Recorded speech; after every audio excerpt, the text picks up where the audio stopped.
जल्लूकला पडेल.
इस विशाल विश्व पर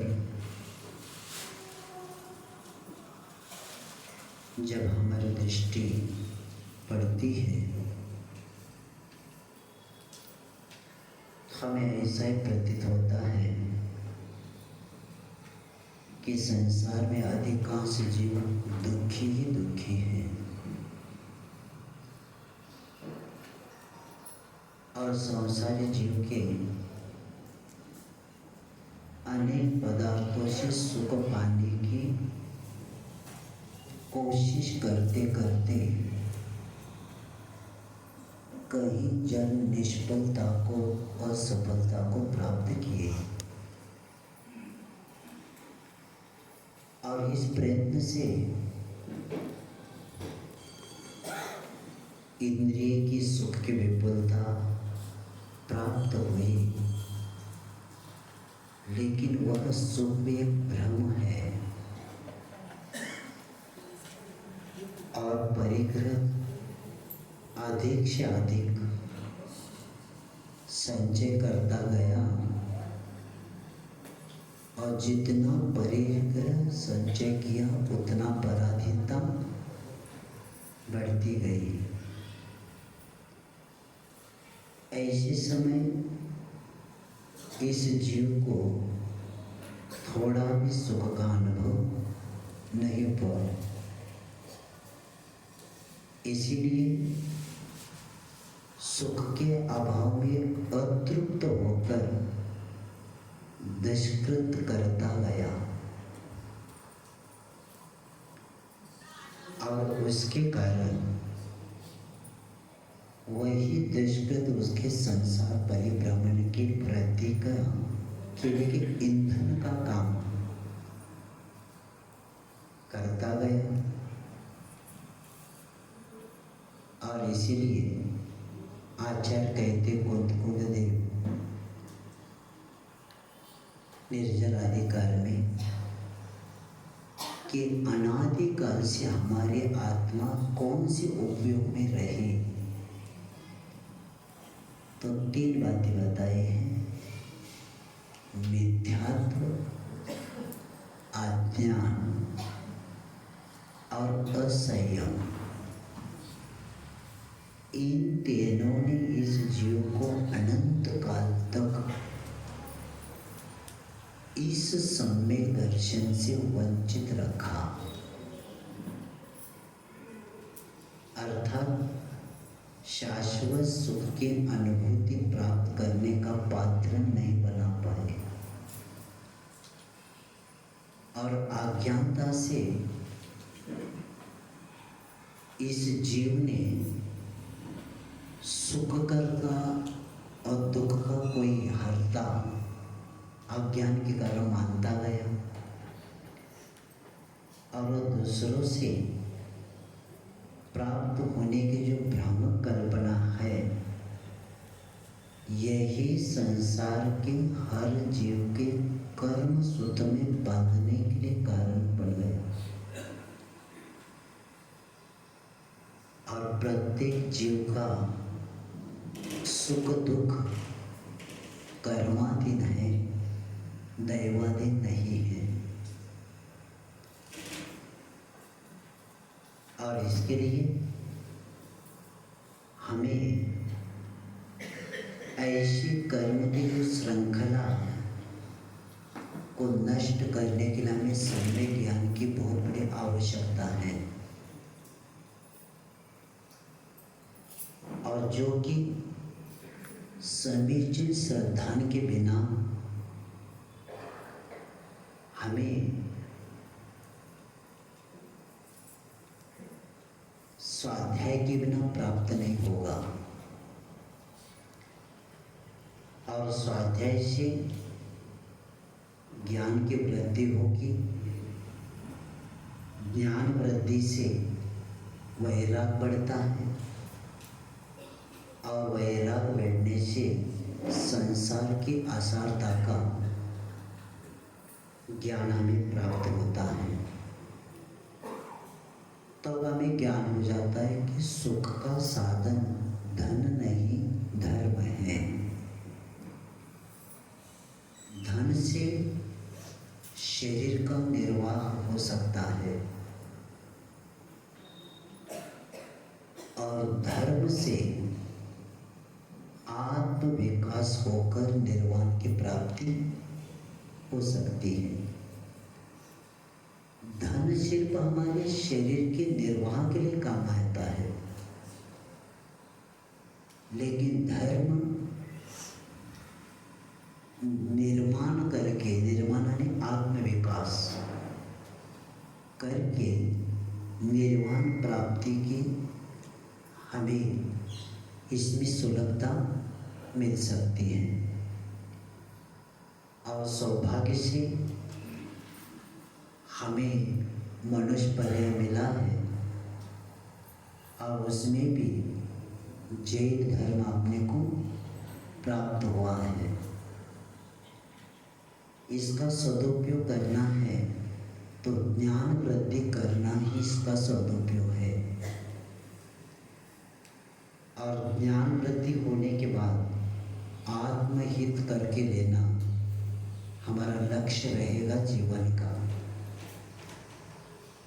और इसी लक्ष्य को लेके आज अपने को स्वाध्याय प्रारंभ करना है। जिस प्रकार स्वाति नक्षत्र में सीप में गिरा हुआ बूंद मोती बन जाता है, उसी प्रकार भगवान जिनेन्द्र देव के अमृत पे वचन का ज्ञान बिंदु पुण्योदय से हमें आत्मरूपी सीप में प्रवेश कर परमात्मा सुख का हम धारण कर सकते हैं। इसी भाव को लेके अपने को आपके जीवन में के अमूल्य समय इसको आपको देना है और इस तत्व को इतने अच्छे से समझना है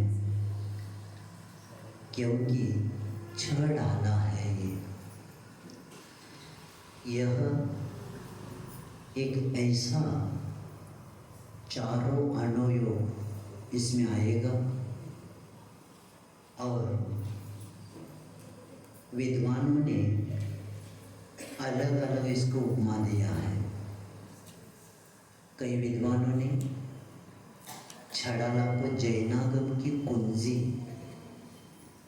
जैसे कोई करोड़पति है तो करोड़पति नाम से है लेकिन पैसा खजाने में रखा है, लेकिन उसको निकालना है तो क्या चाहिए? चाबी चाहिए। जिस तरह चाबी के द्वारा वो व्यक्ति अपने उस संपत्ति को प्राप्त कर लेता है, उसी तरह जैनागम की कुंजी का काम करेगा छड़ाना। और इसमें सागर को गागर में भर दिया है, ऐसे गणेश प्रसाद वर्णी जी कहते थे। और ये कृति जिसे पढ़कर पाठक उस तत्व की गहराई को प्राप्त कर सकता है। अनेक आगमों का मंथन करके इस छड़ाला का निर्माण हुआ है।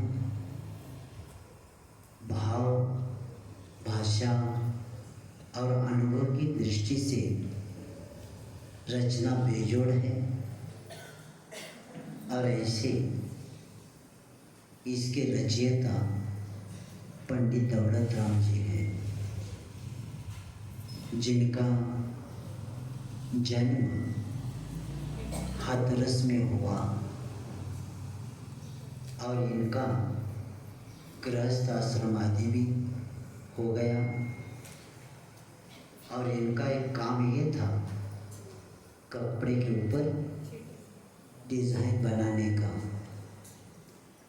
और ये बनाते बनाते हर समय शास्त्रों के अध्ययन का कई गाथाएं, कई शास्त्रों को कंठस्थ करते थे और ऐसे कृति को आपने प्रारंभ करना है। इनका जन्म तो बताया, इनका अंतिम मृत्यु दिल्ली में हुआ 68 साल की उम्र में।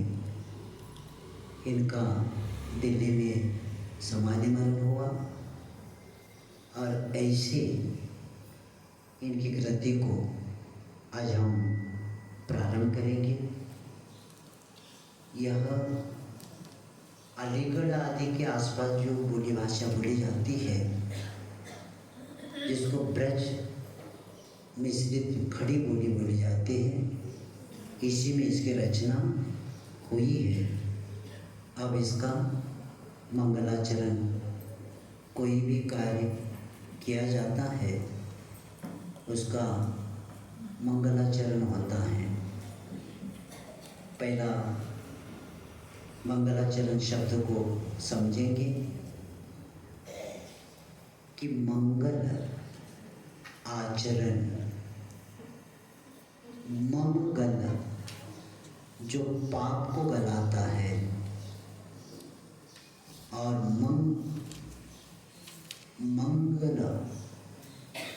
यानी जो पाप को गलाता है और जो सुख को देता है, उसको क्या बोलते हैं? मंगल बोलते हैं। और ऐसे मंगलाचरण करने के कारण चार होते हैं कि मंगलाचरण पुण्य के प्राप्ति के लिए, निर्विघ्न ग्रंथ की समाप्ति के लिए और शिष्टाचार का पालन करने के लिए, और चौथा उपकार का स्मरण करने के लिए और नास्तिकता का परिहार के लिए मंगलाचरण किया जाता है। क्योंकि मंगलाचरण में इष्ट देव को नमस्कार किया जाता है और नाम उनको नमस्कार करते ही हमारी पुण्य की वृद्धि हो जाती है। और जो भी हम ग्रंथ स्वाध्याय लगा रहे, उसका क्या हो जाए? निर्विघ्न इसकी समाप्ति हो और शिष्टाचार का बड़ों के प्रति अपना आदर विनय करने से, क्योंकि विनय ही मोक्ष का द्वार है। हर गुणों के विकास के लिए पहला क्या पहले होना चाहिए? विनय। जितना विनय उतना हमारे गुणों का विकास होता है। तो ये अब उपकार को स्मरण करके नास्तिकता का परिहार। हमारे पास जो नास्तिकता है, क्या है? भगवान किसने देखा? नरक किसने देखा है? ये कर्म क्या होता है? खाओ पियो मजा करो, कर्म किसने देखा है? कर्ज लेके घी ले लो और पी लो, बाद में नाती पंतु कर्ज उसको पूरा करेंगे। तो ये हमारी नास्तिकता है, क्योंकि आस्था के बिना मोट माटी में आया है, आस्था के बिना रास्ता नहीं मिलता। और ये हमारी आस्था बने धर्म के ऊपर, धर्म प्राप्त करने के साधन देवगुरु शास्त्र पर बने और भगवान की वाणी पर श्रद्धा हो, तो हम सम्यक दर्शन प्राप्त करने के पात्र बन सकते हैं। तो ऐसे मंगलाचरण को प्रारंभ करने से पहले छ डाला शब्द को पहले समझेंगे। छ यानी छः, ढाल, ढाल शब्द को भी समझना बहुत ज़रूरी है। ढाल तो कहते लेकिन हमें ढाल वो दूसरों के हाथ का दिखता है, लेकिन आज वो डाला अपने हाथ में लेना है। जिस प्रकार युद्ध में जब योद्धा एक हाथ में तलवार और एक हाथ में ढाल लेता है, तो इधर युद्ध कर रहा है, करते करते सामने से किसी ने वार किया तो उसको किसके द्वारा होता है? ढाल के द्वारा। तो उसी तरह हम संसार के इस महान रणांगन में युद्ध के लिए उतरे हैं और हमारे ऊपर कर्म शत्रु सदा क्या करता रहता है? वार करता रहता है। तो कर्म रूपी शत्रु को रोकने के लिए छड़ला का ज्ञान काम कर देता है। और विश्वास है जो विशेष योद्धा होता है वह कितनी भी सामने से वार हो जाए, हर समय ढाल के द्वारा क्या करता है? रोक देता है और आत्मरक्षा कर लेता है। तो उसी तरह हमारी आत्मा की रक्षा करने का ज्ञान इस छड़ाला के ज्ञान के द्वारा हमें प्राप्त होने वाला है। और ऐसे छड़ाला रचयिता के बात हो गई। अब आपने को उच्चारण में बताता जाऊंगा, आप लोग सामने पुस्तिका जो है उसमें देखकर इसको बोलते जाएंगे।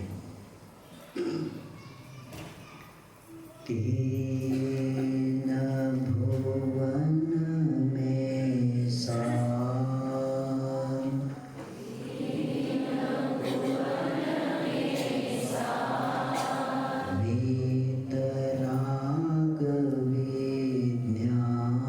विज्ञानता,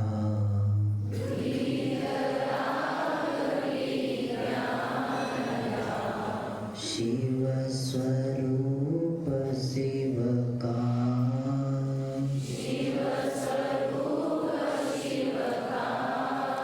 नमः त्रियोग संहार के,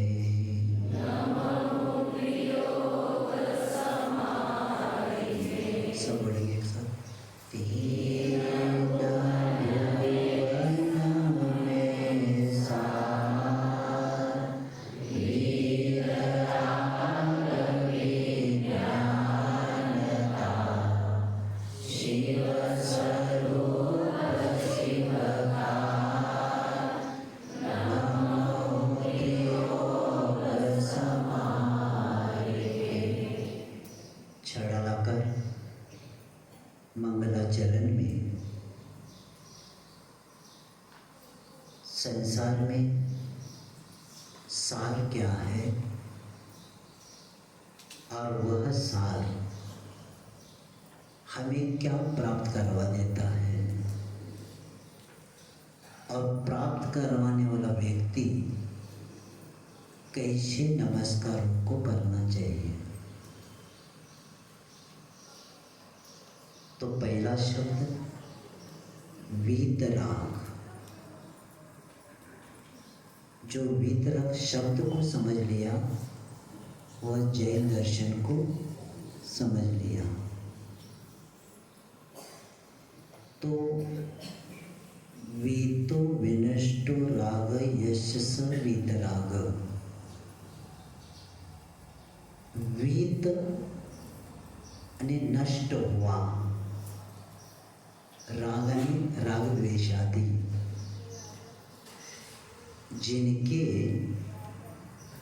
राग द्वेषादि नष्ट हुए ऐसे परमात्मा।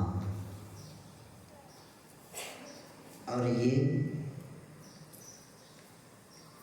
कब बनते हैं? 18 दोषों से रहित अवस्था ही वीतरागता के प्रतीक माना गया है। जिस जीव का जन्म जरा तृष्णा क्षुधा विस्मय करती खेद स्वेद शोक मद मोह राग द्वेष आदि 18 दोष जिनके समाप्त हुए उसको क्या बोलते हैं? वीतराग। एक स्वस्थ शब्द आता है और एक स्वास्थ्य शब्द आता है। स्वस्थ जो अपने में मस्त है वो क्या है? स्वस्थ है, और पर पदार्थ से उनका कुछ भी अभी संबंध नहीं है। तो जो स्वस्थ सो में रहता है वही वीतरागी रहता है। और स्वास्थ्य शारीरिक मानसिक और अध्यात्म से जुड़ा हुआ रहता है, उसका स्वास्थ्य ठीक रहता है। प्राय करके सिर्फ शरीर को ठीक करने के लिए सब कोशिश कर रहे हैं, बड़े बड़े शिविर भी ले रहे हैं। किसको ठीक करने के लिए? शरीर को ठीक करने के लिए। लेकिन जैन दर्शन कहता है शारीरिक के साथ मानसिक भी ठीक होना चाहिए, क्योंकि शारीरिक मानसिक और उसको अध्यात्मता हो तो आप स्वास्थ्य आपका ठीक रहेगा। और प्राय करके मानसिकता इतनी बिगड़ी है, इसीलिए कितनी भी दवा खाते जाए आपका स्वास्थ्य कभी भी ठीक नहीं होगा। इसीलिए अध्यात्म का भी सहारा लेना पड़ता है, तब जाकर हमारा स्वास्थ्य ठीक रहता है। तो ऐसे वीतराग ये शब्द राग के अत्यंत अभाव को अर्थात 18 दोषों से रहित अवस्था को वीतराग कहते हैं, क्योंकि जैन धर्म वीतराग धर्म है। और अभी जितनी भी आत्मा का कल्याण हुआ है कि प्रत्येक जीव को किसका प्राप्त करना पड़ा? वीतरागता के बिना आत्मा का कल्याण नहीं होता। इसीलिए वीतराग और विश्वास ही जैनत्व को प्राप्त करना। क्या? वीतरागता पर विश्वास ही जैनत्व को प्राप्त करना। और जब तक वीतरागता विश्वास आपका नहीं रहेगा, आप धर्म प्राप्त करने के पात्र बन ही नहीं सकते। आपका श्रद्धा का स्थान पहला वीतरागता होना चाहिए, क्योंकि आचार्य कहते हैं ऐसे वीतराग पर श्रद्धा होना ही आपके कर्मों की निर्जरा प्रारंभ होना। क्योंकि धर्म का आधार कर्म निर्मूलन। धर्म का आधार क्या है? लोग कहते मुझे धर्म करना है, यानी क्या करना? क्रिया करना है, लेकिन क्या होना चाहिए उसके द्वारा?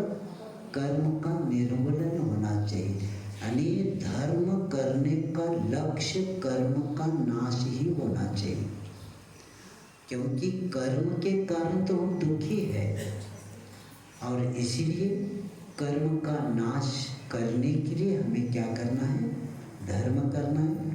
भौतिक पदार्थ के लिए धर्म नहीं करना, क्योंकि आचार्य कहते हैं कि धर्म का लक्ष्य हमारा कर्म का नाश रखेंगे तो आपको सांसारिक सुख तो दूर, शाश्वत सुख जब मिलने वाला है तो आप सांसारिक इच्छा क्यों करना?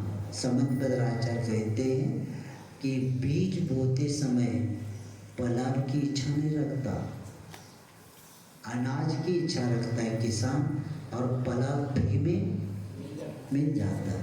तो इसलिए मोक्ष पुरुषार्थ हमारा लक्ष्य रहेगा और उसमें सांसारिक सुख अपना मिल जाता है।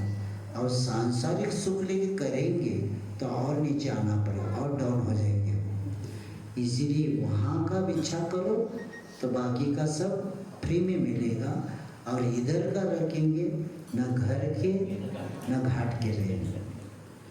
तो इसीलिए वीतराग विज्ञानता, विज्ञानता शब्द बात बोल रहे हैं कि विज्ञानता इस शब्द ऐसा विशिष्ट ज्ञान, विशिष्ट ज्ञान को क्या बोलते हैं? विज्ञान।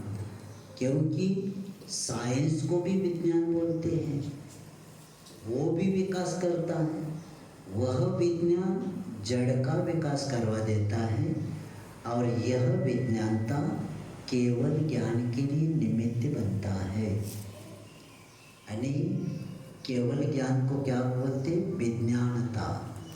अब जो प्योर ज्ञान होता है जिसके द्वारा तीन लोक की संपदा यानी शाश्वत सुख के प्राप्त करने का वह निमित्त बनता है, तो ऐसे उस केवल ज्ञान को, विशिष्ट ज्ञान को अपने प्राप्त करना। क्योंकि समीचीन ज्ञान कितने हैं? मध्य ज्ञान, श्रुत ज्ञान, अवधि ज्ञान, मन परे ज्ञान और केवल ज्ञान। तो हम अभी कौन से ज्ञान तक पहुँचे हैं? मध्य ज्ञान और श्रुत ज्ञान। क्योंकि आगे की, अब इसमें भी गड़बड़ हो रहा है तो आगे की चर्चा क्या करूँ। तो मन पड़ेगा तो मुनि महाराज को होता। तो इसीलिए लक्ष्य हमारा मिलावट वाला जो हमारा ज्ञान है वो क्या बने? शुद्ध प्योर बने। जैसे आप लोगों की गाड़ी में भी पेट्रोल आदि भरते हैं, लेकिन वो पेट्रोल विमान में नहीं चलता।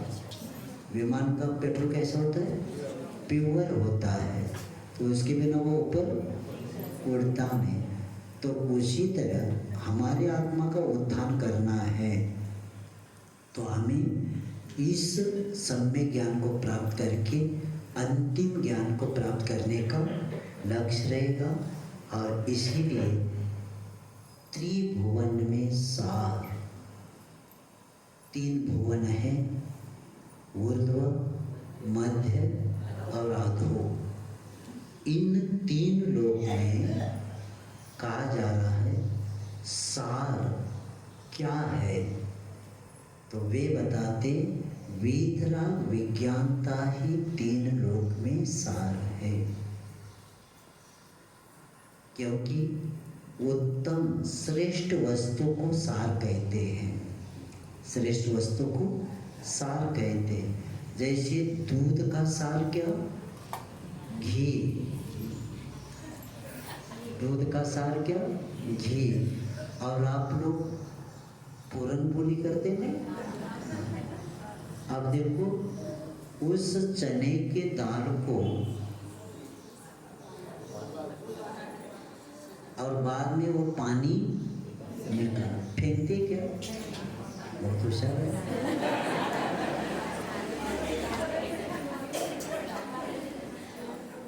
तो वो सार बन गया।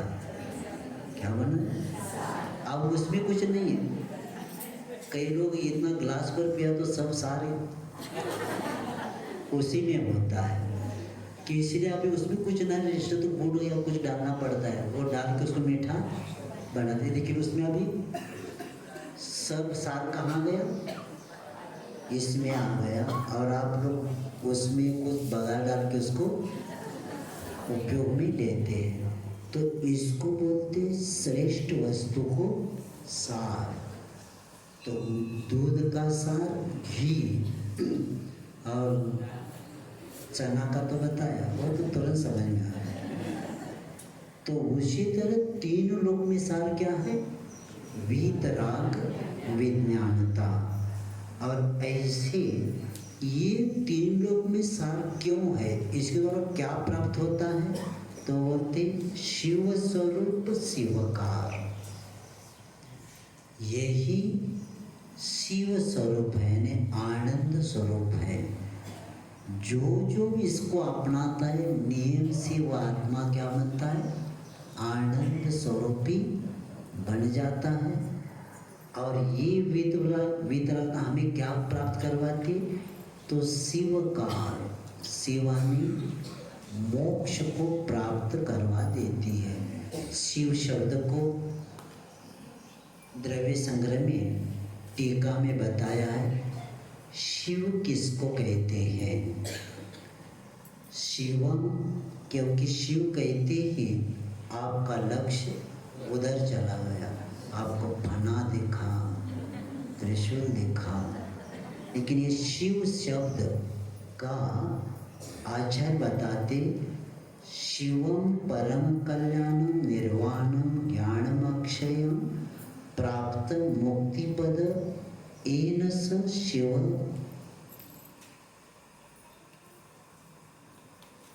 प्रवर्तित, इसका अर्थ ये है परम कल्याण रूप निर्वाण। शिव किसको कहते, परम कल्याण रूप निर्वाण और अक्षय ज्ञान रूप मुक्ति पद को जिसने प्राप्त किया वही शिव कहलाता है। यानी जिन्होंने मोक्ष को प्राप्त किया उसी को शिव कहते हैं। सामान्य व्यक्ति संसारी को शिव शब्द का उपयोग नामकरण हो सकता है, लेकिन स्थापना के नाम के निक्षेप से, लेकिन वह जो जो मोक्ष को प्राप्त करते उनको क्या बोलते, शिव बोलते। तो ऐसे शिव स्वरूप शिवकार, तो ऐसे सर्वश्रेष्ठ उस वेद राग विज्ञान के द्वारा यही हमें शाश्वत अनंत सुख को, ज्ञान को, आनंद को देने वाला है और ऐसे मोक्ष को प्राप्त कराने। इसीलिए मैं क्या करता हूँ, त्रियोग संहार के नमो हो, मैं तीनों योगों को संभाल के नमस्कार करता हूँ। अब इसको बहुत अच्छे से समझेंगे कि पहला योग शब्द को समझेंगे। योग आत्मा के प्रदेशों में जो परिस्पंदन होता है उसको योग बोलते हैं। और यह इसीलिए आप लोग योगा भी करते हैं, लेकिन योगा आप इसलिए करते हैं हमारा शरीर ठीक रहे, आत्मा से कुछ संबंध जल्दी बूढ़ा न बने, ज़्यादा दिन हाथ पैर काम करे और संसार को भोगते रहे। यानी शरीर का उपयोग नहीं, उपभोग के लिए किया जाता है।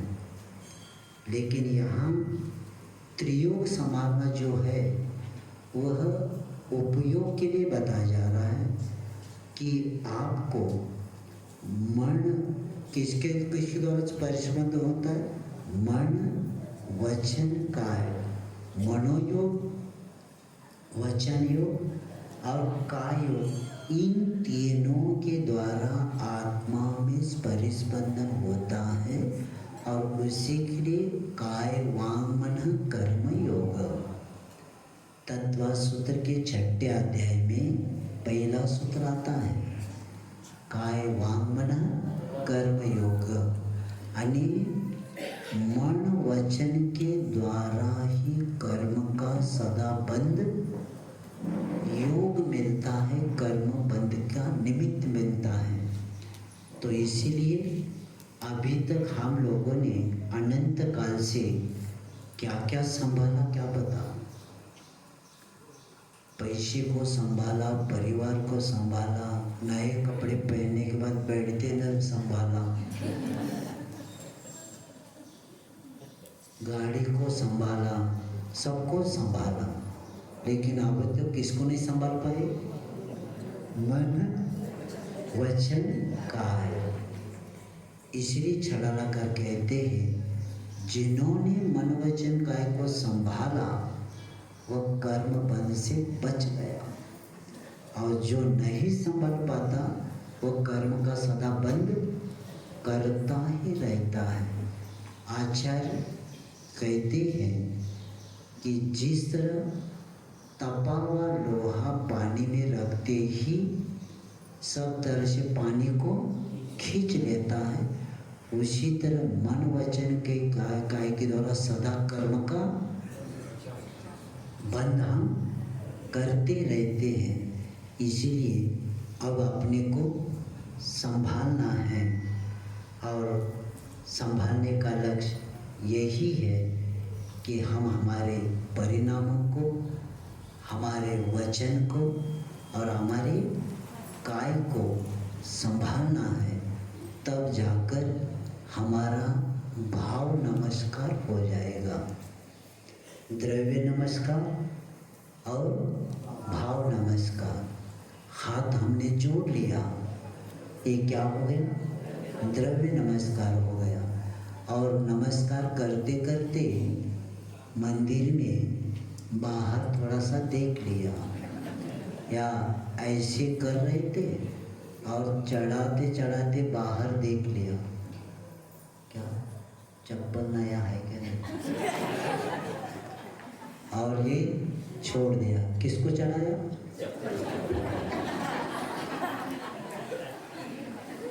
शरीर, मराठी में कहावत है, तन मंदिरा और मन खेटरा। खेटर खेटर बोलते हैं चप्पल को।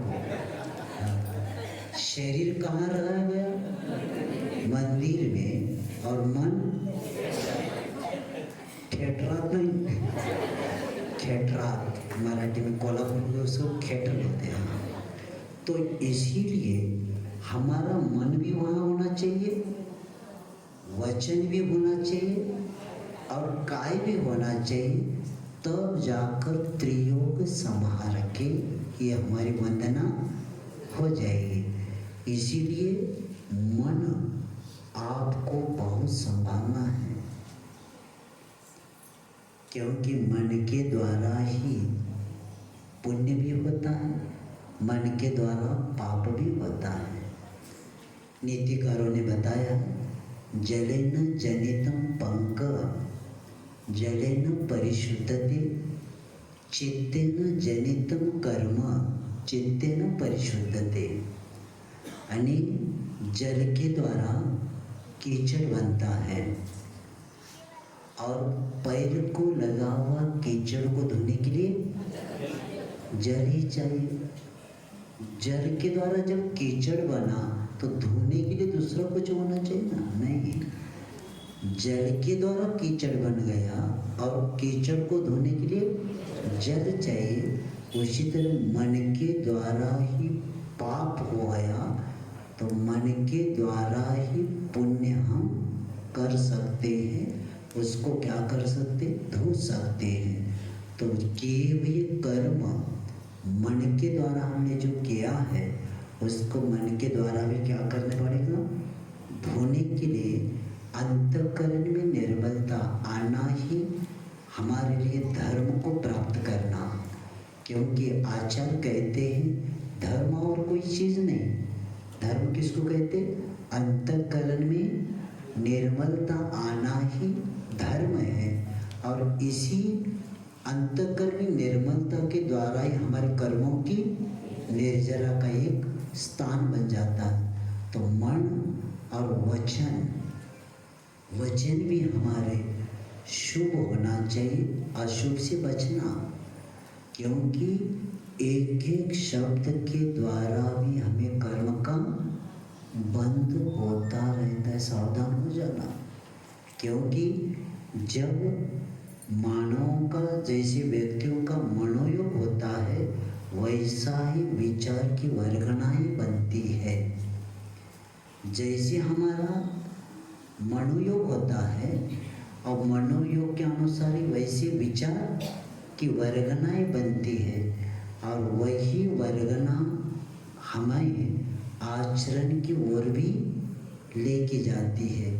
इसीलिए मनोयोग जितना अच्छा बनेगा उतना वचन योग भी अच्छा बनेगा और वचन योग जितना अच्छा बनेगा उतना आचरण भी अच्छा बनेगा। तो इसलिए एक के दूसरे का संबंध बना हुआ है। इसलिए वचन भी देखो, असली शब्द बोलते ही कर्म का बंध आपको हो गया। किसी को गाली दे दिया तो ये शब्द शुभ में आते कि अशुभ में आते?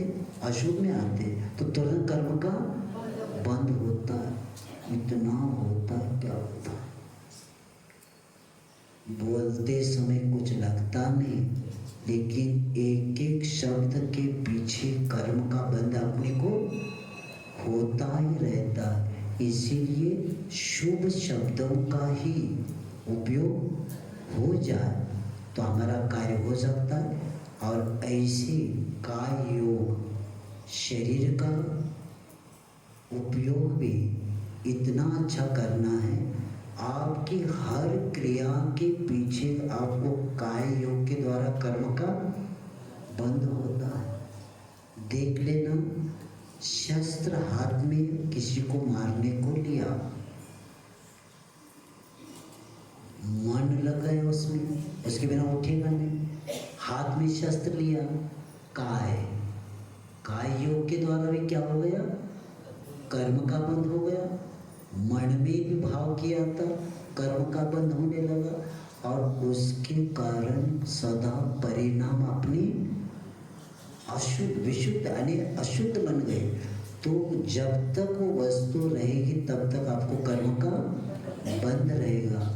और इसीलिए वचन, जैसे मंदिर जी में पूजन कर रहे हैं, शब्द बोल रहे हैं, लेकिन हर शब्द के पीछे हमारे कर्मों की निर्जरा होती है। और वही पिक्चर का गीत बोल रहे हैं, अश्लील कुछ बोल रहे हैं, तो उस समय हमारे कर्म का बंद होता।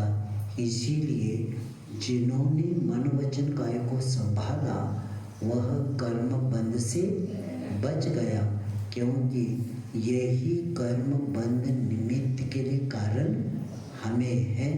और इसी भाव को लेके हमें यहाँ उस नमस्कार ऐसे करना है कि एकाग्रता के साथ भगवान को नमस्कार करना है, क्योंकि वंदे तद्गुण लब्धे, हम भगवान के गुणों की वंदना करेंगे।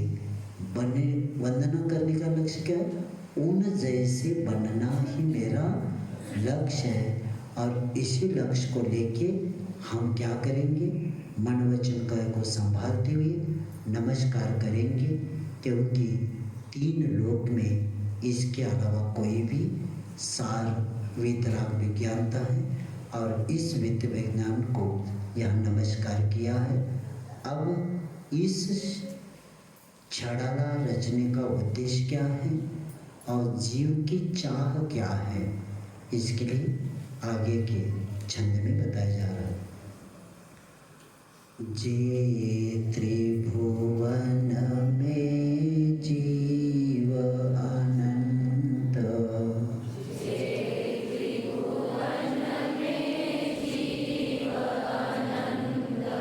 सुख चाहे दुख दे भयवंत,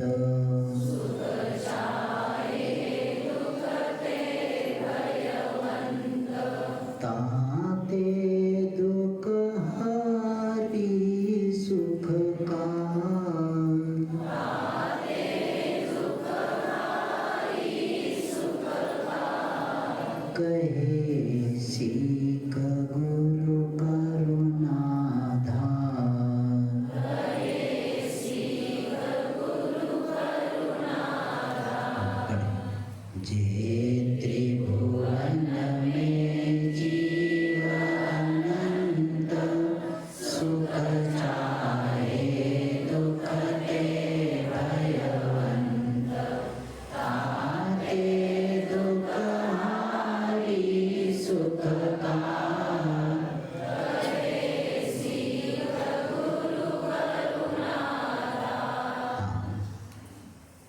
त्रिभुवन में सार बताने के बाद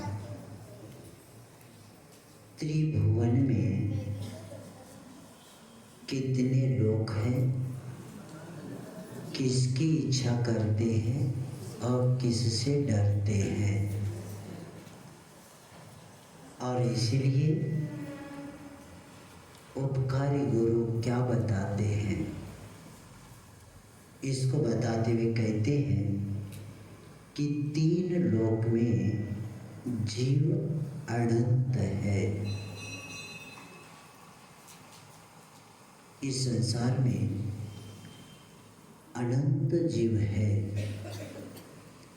और हम लोगों का, हमारी जो आत्मा है, काल अनंत है, जीव अनंत है और संसार भी अनंत है। और इसीलिए अनंत उसको कहते हैं जिस राशि में आय न होकर वे होता रहे। जिस राशि में आय न होते हुए वे होता है, फिर भी उसमें कमी न आए, उसको क्या बोलते? अनंत। जिसका अंत नहीं, उसको क्या बोलते? अनंत होते। यानी जिस राशि केवल ज्ञान का विषय हो उसको अनंत बोलते। हमारा विषय है ही नहीं। तो ऐसे अनंत जीव चाहते हैं, सुख को चाहते हैं। कौन व्यक्ति संसार में जो दुख चाहता है? हर व्यक्ति सुख चाहता है, लेकिन सुख की व्याख्या नहीं जानता। क्योंकि सुख किसको मानता है? सु यानी अच्छा, खाने इंद्री। इंद्री के लिए जो अच्छा लगता है उसको सुख मानता है, और इंद्री के लिए जो प्रतिकूल लगता है उसको दुख मानता है। तो आचार्य कहते हैं सुख का इंद्रियों से कुछ भी संबंध नहीं है। सुख का संबंध आत्मा से है। इसलिए समन्वय आचार्य कहते हैं कि कर्म परवस्य शांति दुःखेरंत सुखोदय।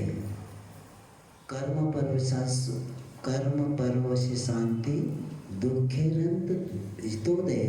पाप बीजे सुखे नास्ता श्रद्धा न कांक्षना स्मृता। कर्मों के अधीन अंत सहित जो दुखों से मिश्रित है और जो कर्म का बंध का कारण है, ऐसा सुख मुझे नहीं चाहिए।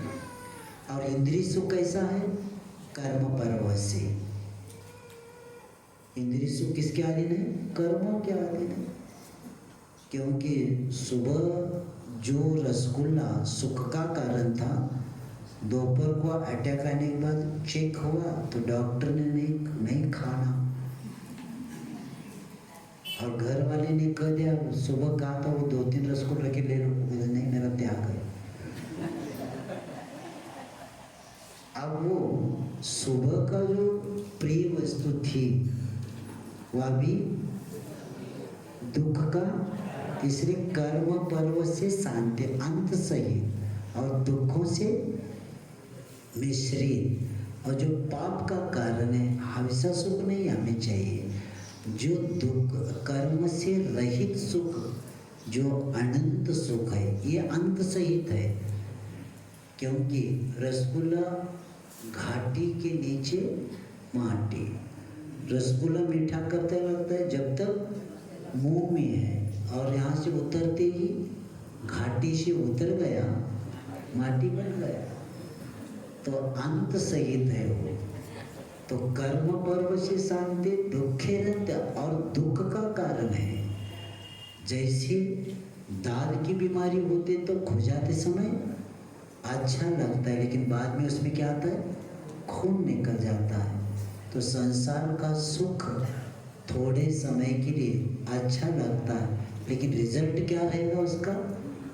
दुखों से मिश्रित रहेगा, और वो पाप का कारण है। तो ऐसे सुख नहीं, तो इसलिए कहा जा रहा है जो सुख को चाहते हैं और दुखते भयवन, और जो दुख से को नष्ट करने वाले, ऐसे क्या चाहिए, सुख को देने वाले, दुख को हारने वाले, ऐसे उपदेश देने वाले। इसीलिए ताते, इसलिए क्या किया जाता है, गुरु करुणाधार सीख कहे। अब गुरु के द्वारा करुणाधार, गुरु कैसे होते, करुणाधार होते, और दया करके वे क्या करते कि हमें इसकी शिक्षा उपदेश देते हैं। गुरु शब्द को थोड़ा सा अच्छे समझेंगे। गुरु, गुरु यानी अंधकार से प्रकाश की ओर लेके जाते, उनको क्या बोलते, गुरु बोलते। अज्ञान रूपी मिथ्यात्व रूपी अंधकार से सम्यक दर्शन रूपी प्रकाश की ओर ले जाते, उनको गुरु बोलते। जिनके द्वारा दिशा बोध का ज्ञान होता है उनको गुरु बोलते। जिनके द्वारा गुणों का विकास होता है उनको गुरु बोलते। क्योंकि गुरु भवाप्देश तारको गुरु, क्षत्र चूड़ामणिकार कहते हैं गुरु के लिए क्या का, संसार रूपी सागर को तारते हैं उनको गुरु बोलते हैं। गुरु तरन तारन जहाज, गुरु क्या है, तरन तारन जहाज, खुद तैरते हैं दूसरे को तार देते उनको गुरु बोलते हैं। और ऐसे गुरु के द्वारा हमें ये जो उपदेश मिलता है, और इसी उपदेश के कारण हमारे आत्मा का कल्याण होता है। तो ये उपदेश महत्वपूर्ण है, और ये जब तक जिनवानी का उपदेश हमें प्राप्त करके लेना ही पड़ेगा। और इस उपदेश के बिना हमारा उज्जवल आगे का भविष्य उसके बिना बना नहीं सकते, क्योंकि यही ज्ञान हमें भाव में काम में आने वाला है। तो ऐसे उसको बताते। अब थोड़ा सा प्रारंभ इसलिए क्योंकि आगे विषय बहुत ज़्यादा है भूमिका की दृष्टि से, और एक लेंगे तीसरा। अब बताते हैं कि गुरु का जो उपदेश है, आचार्य बता रहे थे गुरु के आदेश को उपदेश समझ के लेने वाला ही आत्मा का कल्याण करके दे सकता है। आदेश को, उपदेश को स्वीकारना, तो गुरु का शिक्षा सुनने का आदेश और संसार परिभ्रमण का कारण तीसरे छंद में बताया जा रहा है। क्योंकि छड़ाना पढ़ते समय न गाथा बोलेंगे न श्लोक बोलेंगे, इसको क्या, न पद्य बोलेंगे, इसको क्या बोलेंगे, छंद बोलेंगे। रत्नगढ़ सावगजर पढ़ेंगे तब श्लोक बोलेंगे, समय सार पढ़ते समय गाथा बोलेंगे, छड़ाला पढ़ते समय छंद कहेंगे। तो अब कहते हैं ताहि सुनो भवि मन थिर आन,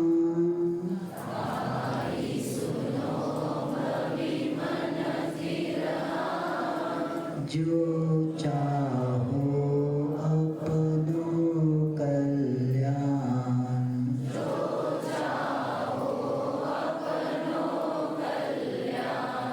मोह माया मद पियो अनादि,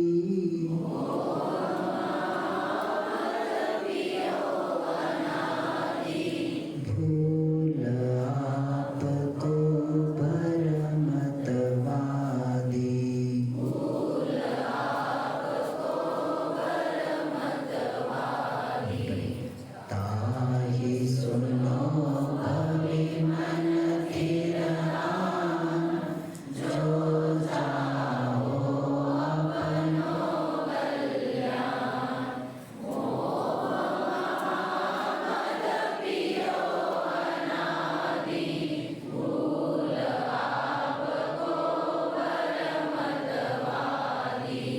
छड़ला कर कहते हैं कि दया करके, करुणा करके गुरु हमें उपदेश देते हैं। ये गुरु शब्द ही हमें बताता है, देख लेना, पारस मणि लोहे को क्या बनाता है?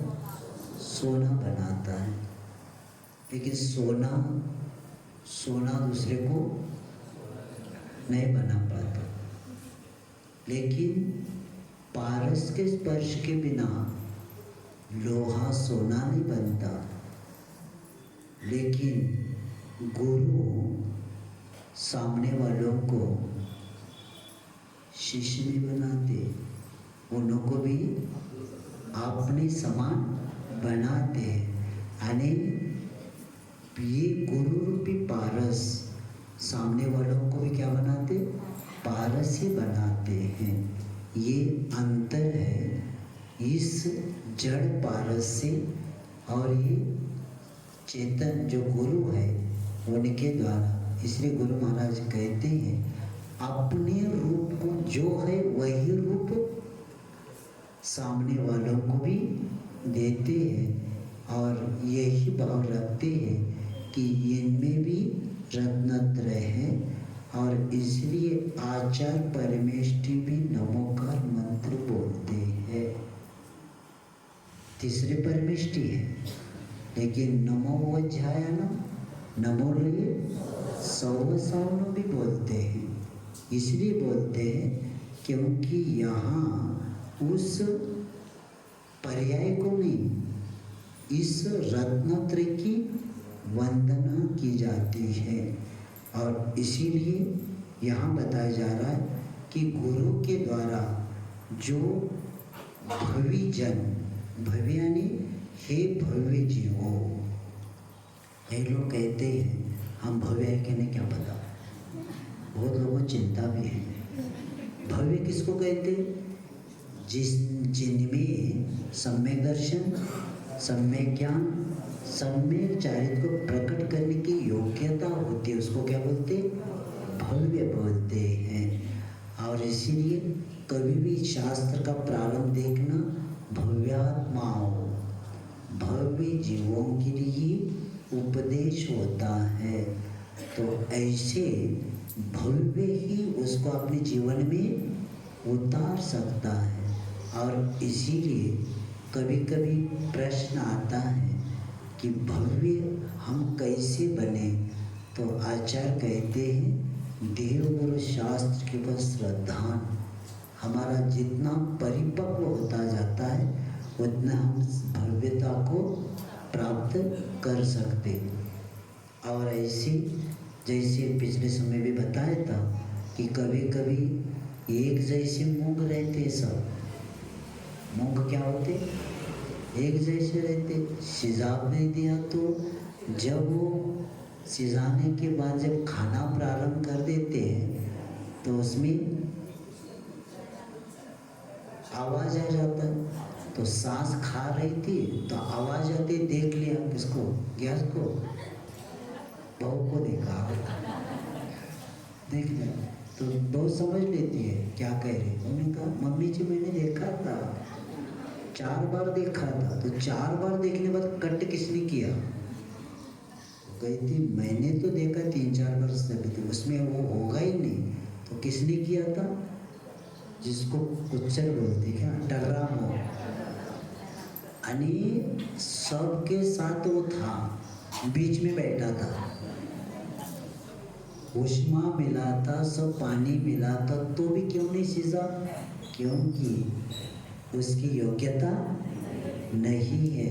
उसी तरह आचार्य कहते हैं कि भव्य में ही योग्यता आती है, अभव्य में योग्यता नहीं होती। और ऐसे भव्य जीवों के लिए कहा गया है यदि आप अपना कल्याण चाहते हो तो पहला महत्वपूर्ण ये है, आपको कल्याण करके लेना है क्या? आचार्य कहते हैं कल्याण के लक्ष्य में ही आनंद आता है। जीवन का आत्म कल्याण का लक्ष्य बन जाए तो इसी में हमें आनंद आ जाता है। तो ऐसे अपना कल्याण अगर चाहते हो तो ताही यानी गुरु की शिक्षा को क्या करना, मन को स्थिर करके सुनना है। क्या करना है? मन को स्थिर करके सुनना है। मुझे स्मरण में आए शब्द बोलते ही अकबर के दरबार में एक शिल्पी पहुंच गया। यानी संसार में लोग कैसे होते हैं, मैं उदाहरण बता रहा हूँ। तो 3 प्रतिमाएं सामने रखी शिल्पी ने और एक जैसे सब थे, लेकिन उसका कीमत बताते समय अलग अलग बताया। किसी को 5,000, किसी को 10,000 और किसी को 50,000। प्रतिमा तो एक जैसी। अब अकबर को लगा ये क्या है, समझ में नहीं आ रहा। तो उन्होंने बीरबल को कहा। बीरबल कौन था मालूम है? एक जैन श्रावक था। मैं ढूंढ रहा था, मैंने कहीं तो देखा है उसका नाम पहला क्या था, कौन से गांव में जन्म हुआ। तो ये जैन श्रावक विद्वान था और वे दरबार में एक विद्वान के रत्न के रूप में अकबर के पास रहते थे। तो बीरबल को कहा मुझे समझ नहीं आया, कीमत तो ऐसी बता जा। तो कहता था मैं बताता हूँ। वो एक धागा लेता है और एक के कान में डालता है तो दूसरे कान में से निकल जाता है। दूसरे उस मूर्ति में डालता है तो वो मुंह में से बाहर आ जाता है और तीसरे में डालता है तो बाहर आता है। समझ में आता? संसार में ऐसे लोग होते हैं। कैसे? इस कान से सुनते हैं, छोड़ते हैं। हाँ, और कई लोग सुनते हैं और कहते हैं प्रवचन को गए थे, बहुत अच्छा था, क्या क्या था महाराज को पता, हो गया। और तीसरी प्रतिमा कहाँ उतारा? तो ये कौन सी प्रतिमा की कितनी कीमत? बहुत होशियार, तुरंत समझ। और मुझे लगता है कि कोपरगांव में सबसे महंगे है ना, कितने? 50,000। वही है अपने पास। ऐसे थोड़ी है, ऐसे सुन के थोड़ी छोड़ने वाले। इसलिए ताही मनो मन स्थिर। कैसे सुनना है? मन को स्थिर करके एकाग्रता के साथ सुनो। इसलिए सुनो कि इस संसार का प्रत्येक प्राणी यानी हम सब लोग क्या किए? अनादि मोह महामद पियो। अनादिकाल से हमने मोह रूपी मदरा पिया है, क्योंकि मोह जो आत्मा को मूर्छित करे उसको मोह कहते हैं। यानी स्वबल विवेक रहित जो होता है उसको क्या बोलते? मोह बोलते। ये अच्छा है व्याख्या। आत्मा को जो मूर्छित करता है उसको मोह कहते हैं। तो ऐसे मोह महामद यानी मोह को किसकी उपमा दिया? मद की दिया। लेकिन ये मद नहीं, क्योंकि ये शराब जो है ना 4-5 घंटे उतर जाता है। वो क्या होता है? 4-5 घंटे में उतर जाता है। लेकिन मोह रूपी मदिरा का शराब ऐसा है कि भव भवांतर, इसी भव नहीं, भव से भवांतर तक उतरता नहीं। इसलिए मोह को महामद की उपमा दिया है। और ऐसे ये पीकर क्या होता है? आपको धूल वादी व्यर्थ और अपने आप को इस मोह को, मदिरा को पी के इन्होंने क्या किया कि अपने को भूल के बाद यानी व्यर्थ संसार में भटक रहा। व्यर्थ में कुछ है ही नहीं तो भी भटक रहा है। और ऐसे बता के इस तीसरे छंद में भूमिका बनाते हुए छड़ालकर कहते हैं, हम लोगों ने अनादिकाल से मोह रूपी मदिरा पीकर आत्म स्वरूप को भूल गए। मैंने पिछले समय आपके वक्तांबर के क्लास में एक शब्द रखा था कि विषय कषायों से मूर्छित, 3 शब्द मैंने रखा था। हमारी आत्मा विषय कषाय से मूर्छित मिथ्यात्व के काल रात्रि में मोह निद्रा में है। 3 शब्द रखा था मैंने। विषय कषाय से मूर्छित हमारी आत्मा मिथ्यात्व के काल रात्रि में, कौन से रात्रि? मिथ्यात्व रूपी काल रात्रि में मोह निद्रा में मग्न है। तो इसी को बताते हुए हमें इस तत्व को समझने के लिए अनादिकालीन जो मदिरा है उसको पीने के कारण आत्म स्वरूप को भूल के अनादिकाल से हम व्यर्थ में संसार में भटक रहे हैं। और इसीलिए हमें इस अनादिकालीन संसार को शांत करने का लक्ष्य बना के अब हमें क्या करना है, इसको अच्छे से सुनना है। तो इस तरह 3 छंद हो गए। अब कल से अपना विषय प्रारंभ हो जाएगा कि हम कब से भटक रहे और क्या क्या हमारा एक ही दृश्य लेकर बहुत अच्छा विषय आज सिर्फ 3 छंद के द्वारा भूमिका बन गई। और कल से प्रारंभ हो जाएगा कि दुख प्रत्येक गति में कैसा कैसा होता है और उस दुख को भोगने से और कर्म से कर्म का बंद होता है। ये कल से विषय, क्योंकि समय आपका हो गया, क्योंकि पर समय पाठ करेंगे 3 का। बोलो, 3 भुवन में सार वीतराग विज्ञानता, शिव स्वरूप शिवकार, नमो त्रियोग समार के, जय त्रिभुवन में जीवानंद,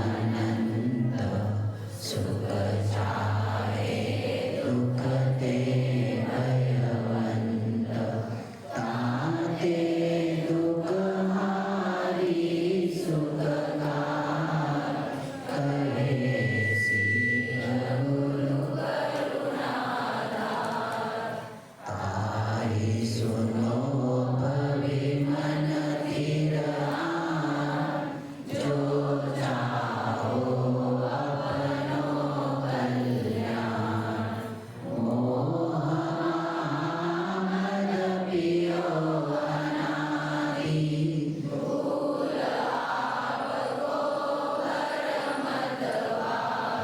इस तरह 3 छंद हो गए। बाकी का विषय जो लोग नहीं आए उनको याद करेंगे। मैंने बराबर आज 8 बजे शुरू किया था, क्योंकि 1.25 घंटा विषय ज़्यादा होने के कारण इसको 1.25 घंटा 9:15 बजे तक लेंगे। 5 मिनट। ग्रीष्मकालीन